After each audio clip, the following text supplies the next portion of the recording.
Bismillahirrahmanirrahim. Assalamualaikum warahmatullahi wabarakatuh. Kami dari kelompok 7 akan mempresentasikan materi kelompok kami yang berhubungan tentang perkembangan dan pembaharuan pendidikan. Saya selaku moderator dan pembaca materi pertama akan menjelaskan tentang faktor-faktor yang mempengaruhi perubahan-perubahan dan pembaharuan pendidikan. Pendidikan seseorang atau masyarakat secara keseluruhan tidak akan selalu sama dengan pendidikan yang sudah berlalu. Akan tetapi, pendidikan itu akan mengalami perubahan-perubahan sesuai dengan kebutuhan ataupun perkembangan keilmuan pada saat itu.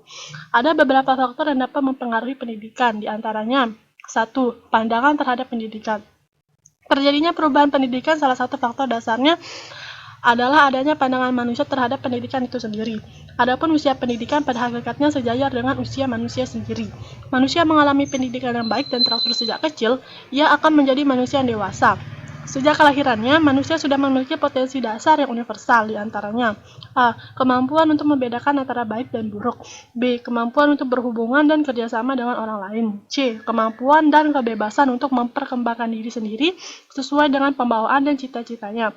D. Adapun ciri-ciri khas yang mampu membedakan dirinya dengan orang lain.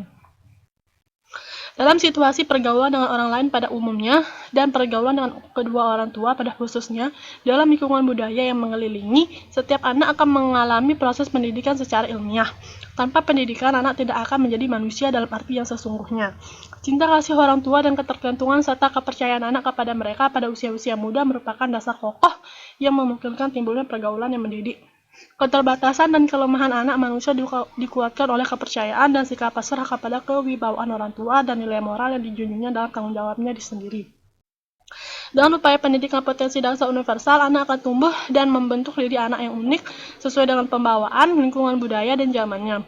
Manusia dengan pengalaman pendidikannya menjadi dewasa, mampu mandiri, mampu berdiri sendiri dalam tanggung jawab sendiri. Usaha dan tujuan pendidikan dilandasi oleh pandangan hidup orang tua, lembaga-lembaga penyelenggara pendidikan, masyarakat, dan bangsanya. Manusia individu, warga masyarakat, dan warga negara yang lengkap dan utuh harus dipersiapkan sejak anak masih kecil dengan upaya pendidikan. Tujuan pendidikan diabadikan untuk kebahagiaan individu, keselamatan masyarakat, dan kepentingan negara. Pandangan hidup bangsa menjamin norma pendidikan nasional. Dalam rangka melaksanakan pendidikan nasional, perlu diambil langkah-langkah yang memungkinkan penghayatan dan pengalaman filsafat hidup bangsa oleh seluruh lapisan masyarakat. Prinsip pendidikan sepanjang hayat atau lifelong education yang kita anut berpengaruh secara berlainan terhadap upaya dan tujuan pendidikan dengan prinsip pendidikan yang lain. Misalnya, prinsip pendidikan yang berlangsung semasa anak belum mencapai kedewasaannya saja. Pendidikan yang berlangsung sepanjang hayat ini dilaksanakan di dalam lingkungan rumah tangga, sekolah, dan masyarakat. Karena itu, pendidikan adalah tanggung jawab bersama antar keluarga, masyarakat, dan pemerintah. Dengan demikian, di tanah air ini juga menjangkau program luar sekolah, yaitu pendidikan yang bersifat kemasyarakatan, termasuk kepramukaan, latihan keterampilan, dan pemberantasan buta huruf dengan mendayagunakan sarana dan prasarana yang ada. 2. Pertambahan penduduk. Dengan bertambahnya penduduk, maka bertambah juga bangunan dan tenaga pendidik yang akan mentransformasi berbagai ilmu. Perubahan ini bertujuan agar para didik mendapatkan pendidikan yang layak dan nyaman dalam belajar. Karena yang demikian itu termasuk dari cara-cara mensukseskan pendidikan pada anak didik. Pertambahan penduduk yang cepat menimbulkan akibat yang luas terhadap segala segi kehidupan, termasuk dalam segi pendidikan. Banyak masalah-masalah pendidikan yang berkaitan erat dengan meledaknya jumlah anak usia sekolah. Masalah-masalah pendidikan yang kita hadapi dapat dibedakan sebagai masalah kekurangan kesempatan belajar, masalah rendahnya mutu pendidikan, masalah ketidaksesuaian antara pendidikan dengan kebutuhan masyarakat, dan masalah efisiensi serta efektivitas pelaksanaan pendidikan. Cara pemecahan masalah pendidikan yang telah biasa dilakukan misalnya dengan menambah jumlah sekolah, meningkatkan fasilitas yang diperlukan untuk mempertinggi mutu sistem pendidikan yang dilakukan, mengutamakan pendidikan keterampilan yang telah ada yang paling sesuai dengan kebutuhan tenaga kerja, pelayanan administrasi, dan sebagainya. Untuk selanjutnya akan dibacakan oleh pemateri yang kedua. Dengan berkembangnya ilmu pengetahuan ini, maka kurikulum sekolah juga harus dirubah menjadi yang sesuai dengan perkembangan ilmu pengetahuan dan teknik yang sedang berkembang pada saat itu. Adanya perubahan kurikulum ini tidak lain agar anak didik bisa hidup di masyarakat dengan bekal ilmu pengetahuan di masyarakat. Telah disadari bahwa teori yang saat ini dipandang hebat mungkin sekali dalam waktu yang tidak lama setelah dikemukakan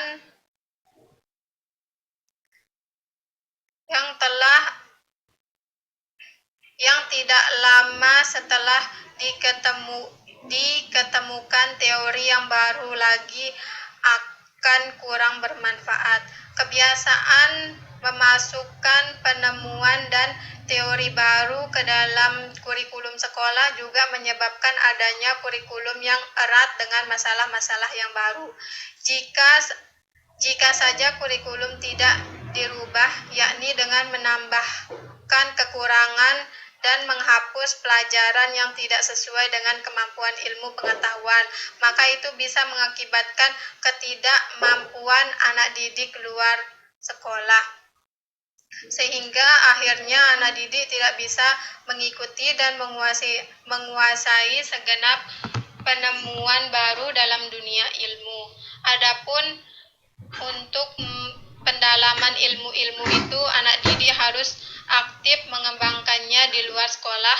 Maka tidak salah kalau ada orang yang mengatakan bahwa kurikulum sekolah tidak harus selalu berubah dengan adanya perubahan atau kemajuan ilmu pengetahuan. Keempat, tuntutan adanya proses pendidikan yang relevan. Tidak semua pengetahuan atau pendidikan didapat di sekolah. Pendidikan juga dapat diperoleh di luar sekolah. Dengan demikian, anak didik yang ingin memperdalam ilmu yang tidak diajarkan di sekolah, ia harus mempelajarinya di luar sekolah. Sebagai contoh, kita tidak diajarkan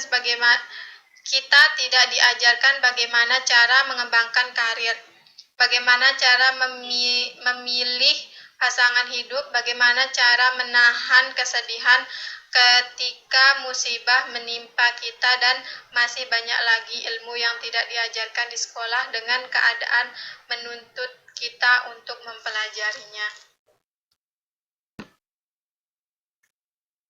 B. Tujuan pembaharuan pendidikan. Pembaharuan pendidikan sebagai perspektif baru dalam dunia kependidikan, mulai dirintis sebagai alternatif untuk memecahkan masalah-masalah kependidikan yang belum dapat diatasi dengan cara yang konvensional secara tuntas.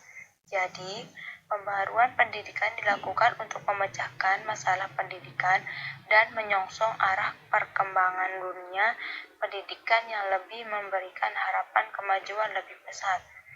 Beberapa tahap penting dalam penerapan pembaharuan pendidikan meliputi 1. Penentuan masalah, 2. Penentuan tujuan, 3. Mempertimbangkan segala sumber dan hambatan, 4. Pengumpulan alternatif pemecahan, 5. Penentuan alternatif terpilih, 6. Percobaan, 7. Modifikasi dan revisi alternatif pemecahan, 8. Pelaksanaan dan pengembangannya. Sejarah kehidupan manusia dapat dibedakan menjadi 3 tahap, yaitu 1. Periode manusia masih menggantungkan diri kepada alam sekitarnya dengan usaha penyesuaian secara mencoba. 2. Periode manusia telah menemukan alat dan teknik baru yang menyebabkan keterikatan manusia terhadap alam berkurang, namun timbul ketergantungan baru terhadap birokrasi dan spesialisasi. Dan yang ketiga, periode manusia telah mampu mencapai kerjasama berdasar perencanaan menuju perubahan sosial yang diinginkan. Kemampuan manusia bukan saja untuk menyesuaikan diri dengan lingkungannya, dengan mengubah dirinya atau autoplastik, tetapi juga mampu mengubah lingkungannya demi kepentingan dirinya atau alloplastik. Manusia mampu menciptakan sesuatu yang baru yang sebelumnya dikenal. Manusia juga selalu berusaha dan mampu melakukan sesuatu dengan cara yang baru. yang sebelumnya belum dikenal. Justru karena kreativitas dan usaha yang tak henti-hentinya manusia menemukan sesuatu dengan cara baru yang mengantarkan kepada kehidupan kita kini yang lebih baik. C. Kesimpulan. Sejarah pendidikan berbagai bangsa mengajarkan kepada kita bahwa pendidikan selalu mengalami perubahan dan pembaharuan. Adanya perubahan dan pembaharuan ini terjadi karena adanya beberapa faktor, seperti pandangan manusia terhadap pendidikan yang selalu berubah dengan berjalannya waktu, bertambahnya penduduk dan membutuhkan lebih luas lagi sarana dan prasarana sekolah dan para pendidiknya. Perkembangan ilmu pengetahuan yang selalu maju sehingga anak-anak didik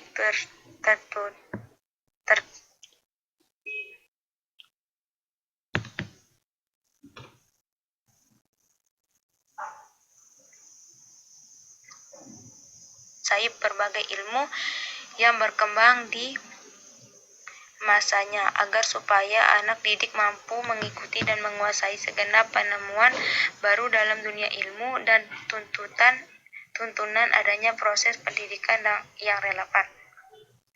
Adanya perubahan atau perkembangan dan pembaharuan pendidikan bertujuan untuk pendidikan bisa merata ke seluruh masyarakat. Mutunya bagus, efektif, relevansi, dan efisiensi. Tujuan-tujuan ini bisa terrealisasikan jika tahapan-tahapan penting dalam penerapan pembaharuan pendidikan seperti penentuan masalah, penentuan tujuan, mempertimbangkan segala sumber dan hambatan, pengumpulan alternatif pemecahan, penentuan alternatif terpilih, percobaan, modifikasi, dan revisi alternatif pemecahan. Pelaksanaannya dan pengembangannya bisa dilaksanakan dengan baik.